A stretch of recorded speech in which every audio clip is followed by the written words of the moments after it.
Hi everyone, Ramone Russell here from the San Diego Studio Development Team, and I am joined by a very special guest, Negro Leagues Baseball Museum President, Bob Kendrick. Bob, how you doing? Ramone, I'm doing great, man. How are you? I am amazing and much better now that I'm talking to you again. Last time we talked, we were getting ready to launch MLB The Show and storylines. And while we thought, people would resonate with these stories in this new game mode, we didn't really know how the general public would react to it. Now we know. How has it been for yourself and the museum, since the release of MLB The Show 23 and storylines? Absolutely amazing. I am still amazed at the overwhelming positive response that this game, with the inclusion of the Negro Leagues and my narrations in the game, how well it has been received. I am feeling it almost every single day with folks hitting me up on social media, folks who are coming into the museum because they have seen the museum and started to learn about the Negro Leagues through this video game. And then they're seeking me out. They want to meet me and they want to talk to me and they want to hear more stories. So now it has been absolutely amazing. It's been everything that I could have even hoped and imagined that it would be. And honestly, I think it has superseded that.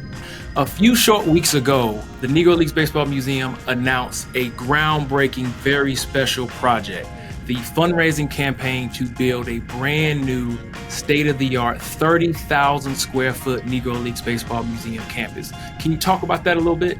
It was truly an historic announcement, particularly, Ramone, when you go back and look at the roots of this museum.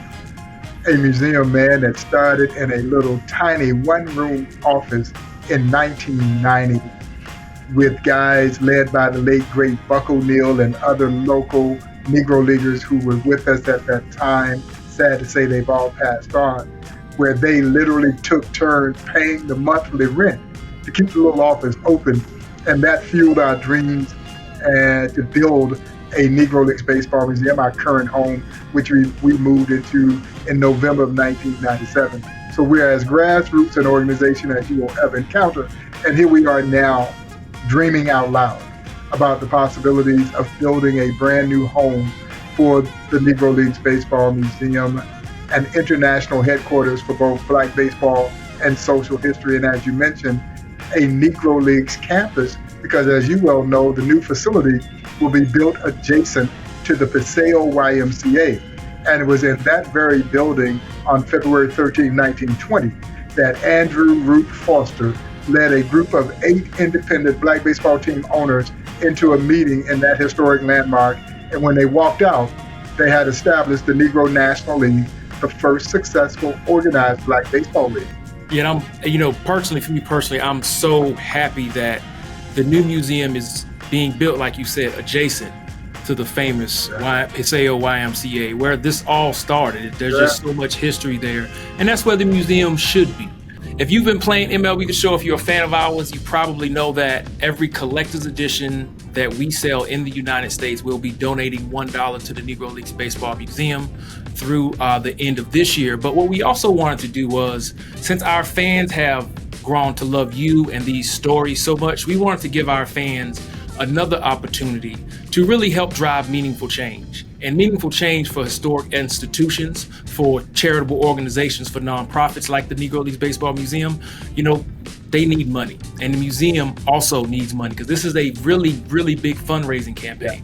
So last weekend, we announced that we are selling a Negro Leagues Baseball Museum charity pack, where 100% of the proceeds from that pack will be donated to the Negro Leagues Baseball Museum to help fund this fundraising campaign, after store platform fee deductions are applied. And so we just wanted to take another quick moment to talk to you, to let our fans know if you want to support the museum, you can go to the Negro Leagues Museum website and be sure to buy that charity pack, because as I mentioned, 100% of the proceeds is going to the museum. Yeah, no, man, that is so special. We can't thank the entire team over at PlayStation San Diego Studios, Sony, for their continued support, the generosity that has been extended to this partnership. And we couldn't be more proud of the relationship that we have fostered. We are so excited about the future opportunities that lie in front of us as we introduce more heroes of the Negro Leagues to the video game. We continue to find these really, I call them non-traditional streams of revenue to help support our operations. And that's really how we've done it from day one. And so you're right, every buck counts. And we mean that sincerely. So for those of you who will be listening to this, you extending your support means a great deal to all of us at the Negro Leagues Baseball Museum. And you are going a long way in helping the legacy of the Negro Leagues continue to play on. Bob, it was so great talking to you again. Where can people find you? Well, on social media, you can find me at NLBMPrez on both Twitter and Instagram. That's NLBMPrez, P-R-E-Z. You can also find the museum on social media at MLB Museum KC. And that's both for Twitter and Instagram. And of course, you can visit us on the World Wide Web at NLBM.com to learn how you can support and also be updated on all the great happenings in and around the Negro Leagues Baseball Museum. Thank you so much, Bob. And remember, you can purchase the Negro Leagues Baseball Museum Charity Pack on platform stores where MLB The Show is sold up until June 30th, and 100% of the proceeds will go to support the new Negro Leagues Baseball Museum campus at historic 18th and Vine.